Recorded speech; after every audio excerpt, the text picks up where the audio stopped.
வைகாசி விசாகம் அறிமுகம்.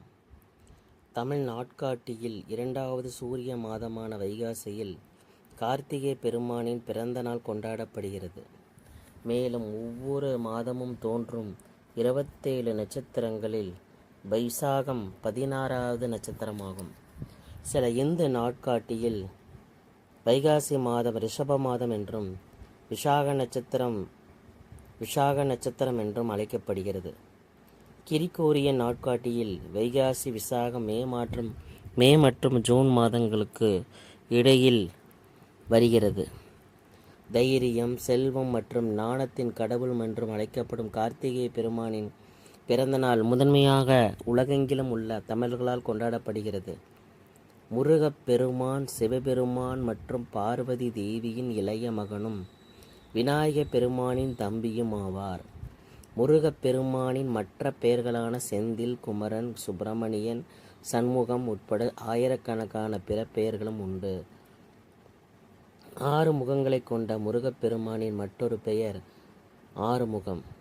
கார்த்திகேய பெருமானின் 6 முகங்கள் கிழக்கு, மேற்கு, வடக்கு, தெற்கு, சொர்க்கம் மற்றும் பாதாளம், கீழ் உலகம் ஆகியவற்றை ஒரே நேரத்தில் காண அவருக்கு உதவுகின்றன.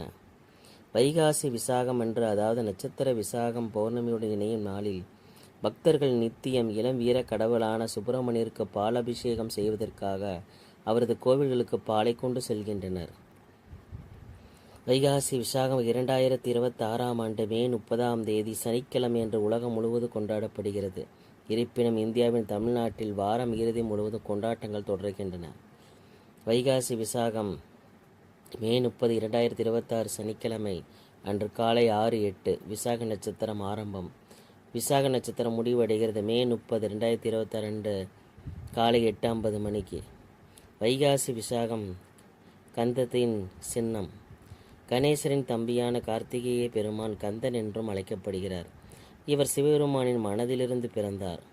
கார்த்திகேயனின் ஆற்றல் மிக்க சக்தி நமது ஆன்மீக அறிவை எழுப்பி வாழ்க்கையில் நமது ஆன்மாக்களை ஆன்மீக மற்றும் பௌதிக முன்னேற்றத்தில் முன்னோக்கி செல்கிறது. சித்தத்தின் கடவுளாகவும் குழந்தை போன்ற தெய்வீக அன்பின் ஆகவும் போற்றப்படும் இவர் தனது மன உறுதியுடனும் வலிமையுடனும் நம்மை நீதி வழியில் முன்னோக்கி செலுத்துகிறார். மேலும் நமது குண்டலினி சக்தியை ஆணிவேரிலிருந்து மேல் நோக்கி இயக்குகிறார். ஏனெனில் ஒவ்வொருக்குள்ளும் இருக்கும் இந்த சக்தி கார்த்திகேய பெருமானால் கட்டுப்படுத்தப்படுகிறது.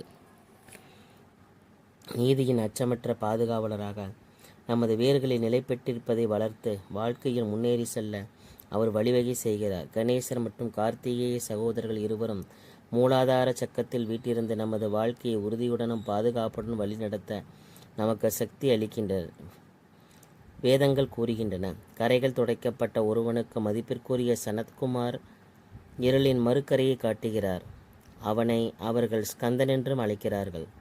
நமது களங்கமின்மையை பாதுகாப்பதில் கார்த்திகேயன் வலிமையும் மன உறுதியும் மிக முக்கியமானவை. களங்கமின்மையை ஊட்டத்தின் ஊற்று மற்றும் ஆன்மீகத்தின் அடித்தளம்.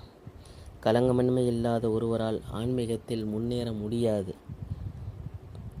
குழந்தைகள் இயல்பாகவே களங்கமற்றவர்கள், மன உறுதியால் உந்தப்படுபவர்கள் மற்றும் தெய்வீக தன்னிச்சையால் பொங்கி வழிபவர்கள்.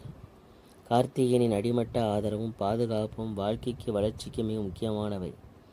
அவரது எல்லையற்ற உயிர் சக்தி நமது வாழ்க்கையை தைரியத்துடனும் அச்சமின்மை நோக்கியும் முன்னோக்கி